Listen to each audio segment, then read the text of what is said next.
BJP బస్తీ నిద్రపై Bhuvanagiri MP Chamala Kiran Kumar Reddy counter ఇచ్చారు. మూసీ పునర్జీవాన్ని అడ్డుకునేందుకు బీజేపీ బస్తీ నిద్రకు పిలుపునిచ్చిందని ఆరోపించారు. మూసీ ప్రజల వాస్తవ పరిస్థితులను కమలనాథులు తెలుసుకోవాలంటూ కామెంట్ చేశారు. అక్కడి ప్రజలతో కలిసి నిద్రించి వారితో భోజనం చేసి యోగక్షేమాలు తెలుసుకుని వస్తే తప్పులేదని, కానీ ప్రభుత్వ కార్యక్రమాలను అడ్డుకోవడమే లక్ష్యంగా పెట్టుకోవద్దని హితవు పలికారు. శబర్మతి, గంగా రివర్ ఫ్రంట్ మాదిరిగానే మూసీ పునర్జీవానికి బీజేపీ నేతలు సహకరించాలని అన్నారు.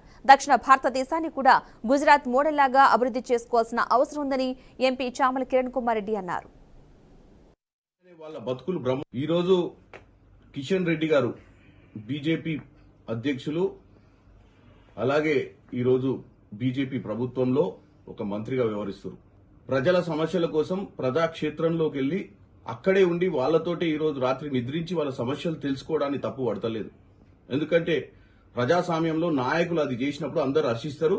ఈరోజు హైదరాబాద్ ప్రజలు కూడా మిమ్మల్ని నిజంగానే మీకు చిత్తశుద్దితోటి మీరు వెళ్లి ఈరోజు అక్కడ వాళ్లతో నిద్రించి వాస్తవంగా మూసీ ప్రక్షాళన అవసరమా, వాళ్ళ నిజంగానే వాళ్ళ బతుకులు బ్రహ్మాండంగా ఉన్నాయా, వాళ్లకు అక్కడ ఉన్నటువంటి మూసీ మీద ఉన్నటువంటి పరిస్థితులన్నీ అనుకూలంగా ఉన్నాయా లేదా అని తెలుసుకొని వస్తే తప్పులేదు.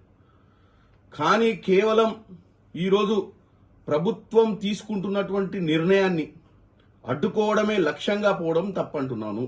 అలా చేయరని నేను అనుకుంటున్నాను. ఎందుకంటే ఇదే కిషన్ రెడ్డి గారు గతంలో నరేంద్ర మోడీ గారు సబర్మతి రివర్ ఫ్రంట్ గాని అటు గంగా రివర్ ఫ్రంట్ గాని ప్రక్షాళన చేసినప్పుడు ఆయన గుజరాత్ రాష్ట్రానికి అటు ఈరోజు బనారస్ లో ఆయన ఉన్నటువంటి పార్లమెంట్ లో జరిగినటువంటి ఆ రివర్ ఫ్రంట్ డెవలప్మెంట్ కి మీరు సహకరించిన విధంగానే ఈరోజు హైదరాబాద్ నగరంలో జరుగుతున్నటువంటి మూసీ రివర్ ఫ్రంట్ ని కూడా మీరు సహకరించాలని కోరుతున్నాను.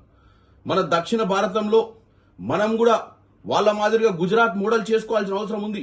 దీనికి రాజకీయాలకు అతీతంగా మీరు బీజేపీలో ఉన్నా గానీ మిమ్మల్ని ఓట్లేసి గెలిపించినటువంటి తెలంగాణ ప్రజల కోసం పనిచేయాల్సిన అవసరం ఉంది.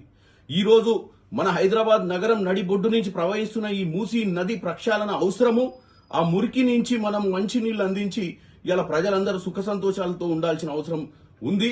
మీరు కూడా దాన్ని గ్రహించి మీరు రాజకీయాలు చేయకుండా ఏదైతే మీరు గతంలో నరేంద్ర మోడీ గారిని ఏ విధంగా హర్షించిర్రో ఆయన చేస్తున్నటువంటి అక్కడ సబర్మతి గాని గంగా గాని ఇక్కడ కూడా మీరు సహకరించాలని కోరుకుంటున్నాను.